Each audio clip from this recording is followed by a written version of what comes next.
I'm Brenda. And I'm Megan. And we're the Badass Babes of Entertainment. Let's be renegades, reckless, running through our veins. Let's be renegades, good for nothing, runaways. That girl got her own bag. All right, so we're going to jump in, and we have Harriet Greenspan, CSA, and she is an award-winning casting director, acting coach, show business mentor, and author. Since 1993, she has cast over 265 episodics, 20 TV movies, and 18 feature films. Her services include casting, coaching, and workshops. Welcome to the Badass Babes of Entertainment, Harriet Greenspan. Well, thank you for having me. This is so exciting, and it's great to see you guys. Yes, it's really great to see you as well. And you've been, in this atmosphere and this universe for a long time. And, it's so interesting. I've known you for several years in different capacities. So it's really great when she said, I got Harriet Greenspan, I'm like, yes, I'm excited. So tell us, how did you get into casting? Oh my God. Let's see if I can remember. I've been in this business so long. No, I'm kidding. I always wanted to be in the business since I was 8 years old. I discovered the business and I wanted to be in it, never thinking about casting, because when I was growing up, there was no casting directors really, and the credits were, I don't even think there were casting credits. So it was an enigma. We didn't know how the actors got in front of the screen. We didn't think about it. And so I wanted to be an actor, an actress, like, everybody else. And that was my goal. And I lived in New York. And my parents said to me, I said, I want to move to LA. Now, unlike today, when parents say, okay, let's go. Yep. Let's move across the country. My parents didn't. And so they said to me, when you're ready to go to college in LA, and I did. And I came out here. I went to Cal State University, Northridge. They have an amazing theater department. It was a wonderful, wonderful experience. Met a lot of fabulous people that I'm still friendly with. And when I graduated, I majored in theater and speech communication. I minored in that. And when I graduated, I said, okay. I said, do I want to be an actor still? Yes. Do I want to eat, or do I want to, struggle? And it was a long time ago. And, in those days we were brought up differently. We were brought up, to have a roof over our head and food in our mouth and a little, to get a real job. I had an uncle who was a producer and a writer, comedy writer and producer, and he was out here. I had most of my mom's family moved out here. But so he said to me, my company, it wasn't his company, the company he was working for, I was doing a show, is looking for just somebody to come in and work in production, receptionist, jack of all trades, come in and interview. Well, of course I got it, I don't know if I got it because of him or, look, who wouldn't get it? It was really not a big job, but I was able to do a little bit of everything. I was able to do production. I was able to do a little casting. I was able to just meet people, answer phones. I even took cars. Producers gave me their cars to take out to be washed. And, in those days, I didn't want to drive anybody's car, but, my own. And one day the casting director quit mid-season and the assistant took over and I became the assistant. And I just loved the casting area. I got to read with actors. It was a show that even though we shot in Hollywood, it was New York based. So, we flew in a lot of actors from New York and, we read a lot of actors and I was able to read and act with the actors and kind of get a little bit of what happens behind the scenes. And I loved it. I felt like I had my cake in it and I was eating it too. So I decided at the end of that season that I was going to get a casting job. and just learn casting. And I did. And I got a casting job. I worked for a gentleman by the name of Lynn Stallmaster, who was a pretty big casting director. Obviously, just passed away, but he was huge. And, they just honored him, about a year before he passed away. And there was very few casting directors in those days. There was very few agents, very few managers. It was a different time. Anyway, that's how I got into casting. So it was wonderful, and I got amazing experience working with Lynn. And then I went on to work at a network, and I got amazing experience there. And I've been line casting ever since. So a little bit of everything. So That's my story. that is awesome. So since the pandemic hit and everything has gone to tape and all of that's happening, how has that been for you and kind of changed your process, and do you like it better? Yes and no. I always like to read actors in person, but I think the business got so saturated because so many people were living all over the country, all over the world, and sending self tapes in. So there wasn't enough time in the day to see everybody, even in LA, even people that live close. So we had to resort to self taping to be able to see people from all over and also to see everybody. I'm kind of an old fashioned girl. Well, I like an actor to come into the room. I'd like to, see them and kind of look at their body language, and just, you could tell a little bit about everybody, just, especially casting people. We're very intuitive. We kind of could read the whole situation, and, um, so I most of the projects that I've done in the last year, like last year, I worked crazy. Did a lot of stuff over COVID. We got to one of my movies that hasn't been released yet. I got to cast from all over the world. Oh, wow. So we were casting 24/7, time difference, whatever. And it was wonderful. It was a great experience. And then, we got to, meet and see so many actors that normally we wouldn't be able to, because everybody was able to self tape, and even people in LA. And, I'm one of those casting directors that look at almost every self tape.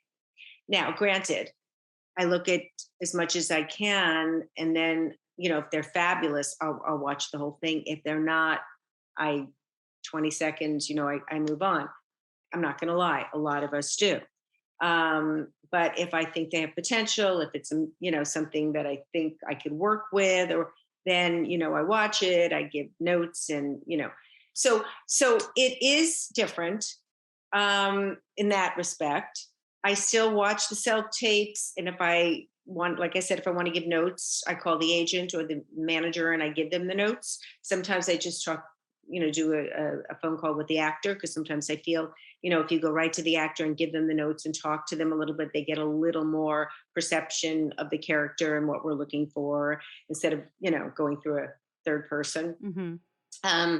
But it just, yes, it's different. It gives us the opportunity, to see more actors. However, all of the, the callbacks and the chemistry reads were a little harder, but I think we're all used to it right now. Zoom has been great, and we've been using, Breakdown, EcoCast. And so, yeah, we've been getting through it.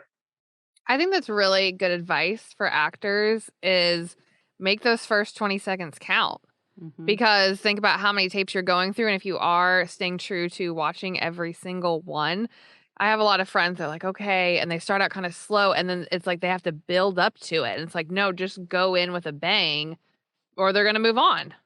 Well, I feel the first 15 seconds are the most important, and so are the last, because you want to leave us remembering what a great audition. So why not make the whole audition fabulous? And I tell every actor, because I do a lot of coaching. Yes. A lot. And I tell every actor that today your self-tape is your calling card.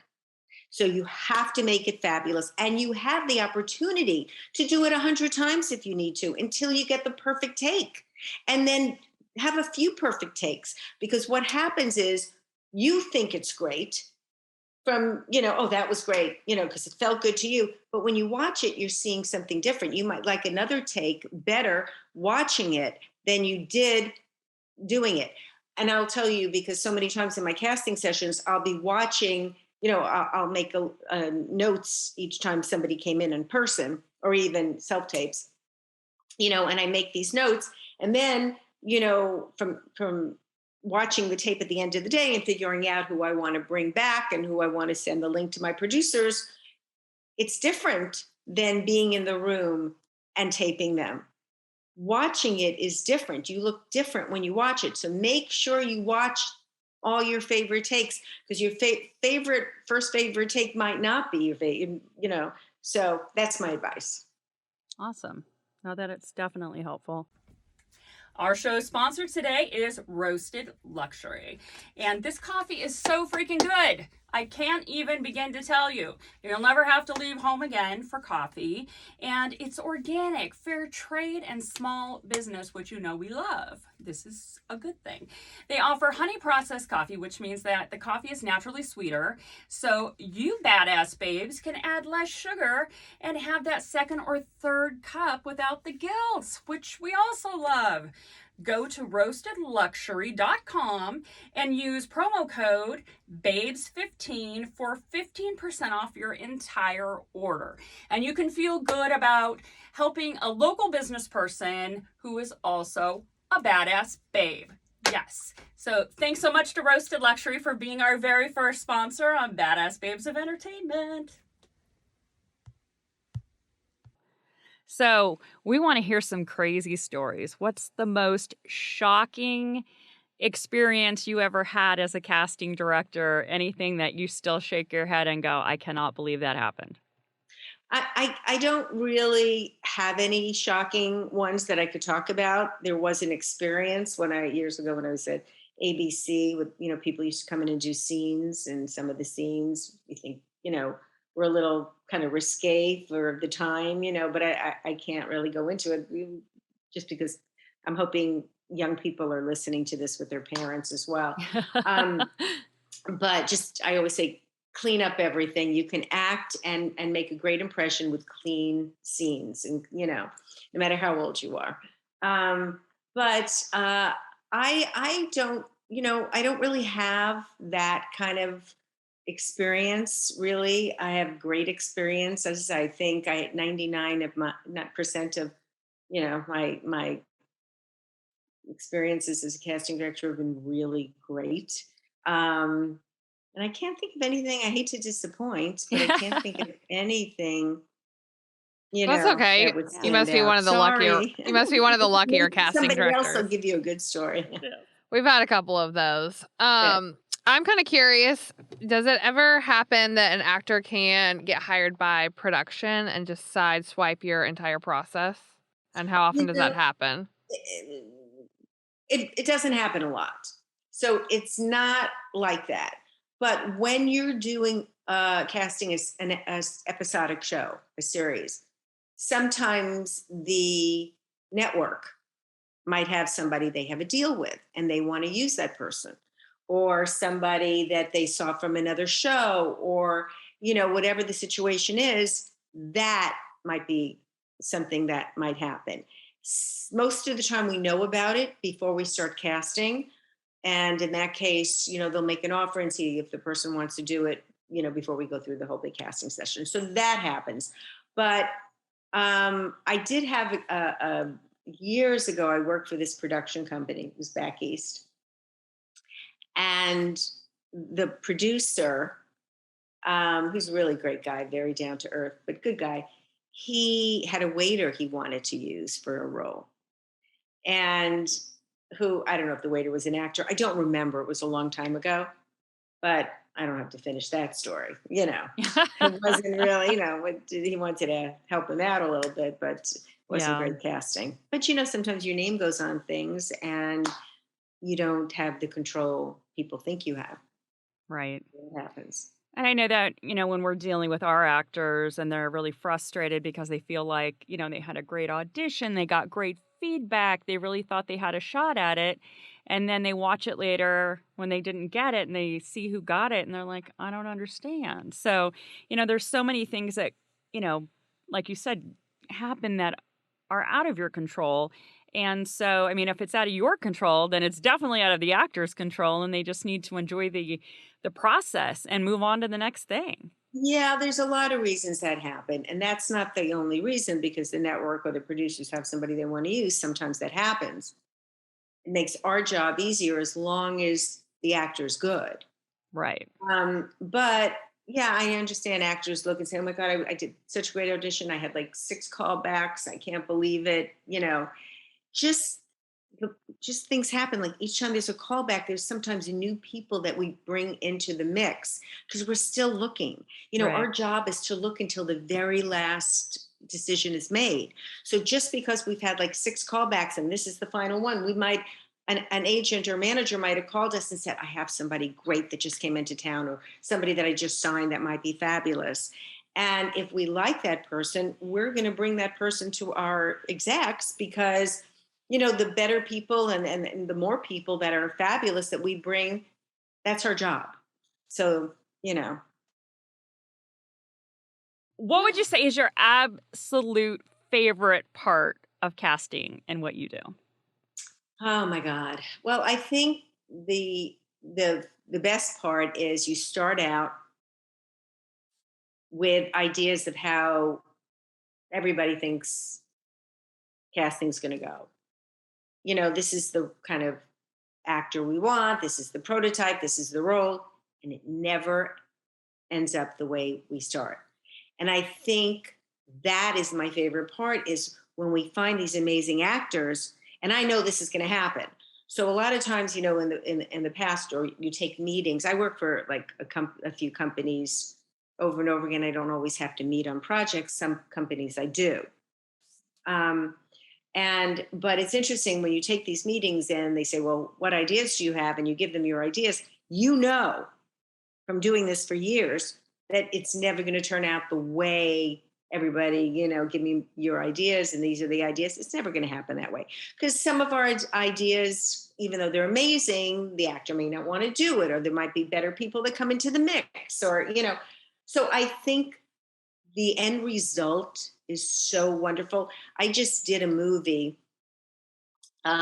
last year for HBO Max. No, HBO Max, yes, but HBO, the one I'm talking about, it hasn't aired yet on HBO. And it was within a budget. And I went to the editing bank a few months ago to see it. And it's amazing what our director did. John Pogue, he did such an amazing job. It's a Warner Brothers movie. Um, Amazing. And it looked like it was a few $1,000,000, beyond what the budget was, many more million. So those kind of things I think are my favorite, watching the end result and, seeing my hard work and all these people that are making me proud. It gives you a good feeling. Absolutely. And I'm sure it's exciting, especially when you cast someone who's just starting out and then all of a sudden they like really blow up and you're like, wow, this is amazing to watch somebody really achieve their dreams. Well, of course, there's so many actors, I can't even name them that, you gave their first start, you gave them their start, their first role, and it's unbelievable. When I see them, I go, oh my God, And a lot of times actors did come into my office and they were good. They weren't great. They were green and they grew and now they're fabulous. And I think that's why I like to coach so much is I coach, for not my I mean, I coach for other projects. Hmm. And I love to help people grow. A good foundation is so important to book roles. Being in a class and and being coached. Is part of the progression of being great. But yes, you're right. Just seeing these people that I gave their first start and it's just a wonderful feeling. I was waiting online somewhere a few years ago, and an actress. I went, "Oh my God!" I said, "I love," And she said, "Harriet, you gave me my first role." I think it was in Ned's Declassified. I gave her, like, she was in an episode, and yeah, so it happens. That It's is great. awesome. That has to be, such a great feeling because I know, like with us, when we are managing and we start out with somebody who we just feel like, this person could be great, even though they're super green, and you put all that effort into them. You're just hoping that, that they grow and that they do, achieve what you think they can achieve. So it's great to see that happen for sure. I think so too. I mean, it's the whole thing's a process. Agents, managers, casting directors, coaches, actors. It's just great to work together and see the end result. Because this industry is like no other. It is. And it's changing a lot. Agreed. Yes, it is. It's Yep. been really interesting. I know we've been playing what I like to call pandemic bingo because we've had things that were in process before the pandemic that have circled back, and then someone who auditioned back in May just booked a series regular in November. It was just like, what is happening right now? It's like you just don't know. It's such a new animal, and we're yet evolving again into something else and learning how to maneuver and grow with it. And I guess, change is always kind of a good thing because it shakes creativity loose, I really think. And Well, I hope, yes. I mean, I think so. yeah, It's a shame that we had to go through this horrible pandemic, to yeah, shake it up a little bit. But, yeah, absolutely. It's hopefully been, we'll get through this yes, in I can't soon. believe it. It's been 2 years that we've been, Almost 2 years, and it's just like a yeah, month or two shy of 2 years. It's yeah, crazy, but 2 years later, we're here to talk about it. yes. So Thank amen to God, that part, right? Exactly. So the last question we like to ask everyone is that we want you to do a shout out to a badass babe in your world who has helped you on your journey, and someone that you would really like to give a shout out to. Well, I'm going to say my dear friend, Sharon Lieblein, she gave me my first start at Nickelodeon 21 years ago. She's one of the best casting directors I know. She's fabulous and wonderful. And you should get her on your show. She's a real badass. Awesome. Well, a good badass. we'll tell her. That's our favorite Harriet kind. said that you need to come on our show. Yes. Sharon. No, that's awesome. Yes. Tell her Harriet sent you. I will. For sure. Yes. Just Absolutely. play this part for her. She'll Yes. laugh. Well, hold on a second. We have a message to play for you. Oh, okay. So we'll say, Harriet said, Sharon, that you have Yes. to come on. Okay. And she'll go, Yes. okay. Yeah. Yeah, exactly. She's like, okay, well, if Harriet And then said. she'll laugh so loud. Yes. She'll get a kick out of it. I Yes, love that. absolutely. Well, it was so great to see you, and thank you so much for Thank making you so time much, for Harriet. us. You're amazing. You are So amazing. welcome. And good luck with everything. And we'll see each other soon. Absolutely. Be healthy, you guys. All right. Thanks, Harriet. Bye. This episode was produced by me, Megan Ketz. And me, Brenda Fisher. Thanks to our Grammy-nominated sound engineer, Herman Villacorta. We have another amazing guest next week, so be sure to listen. If there's a topic you would like us to cover, message us on Instagram at Babes of Entertainment, also on Facebook, Babes of Entertainment, and on Twitter, Babe_podcast. And now TikTok, Babes of Entertainment on TikTok. Woo, woo, woo. This podcast was produced by RSA Entertainment and Rogue Matter. Join the movement. Go Rogue. Bad girl with a good heart. Lost boy got a fresh start. And she's my gasoline. Slick chrome on the Mustang. Drop top, no we don't play. 'Cause I'm her nicotine.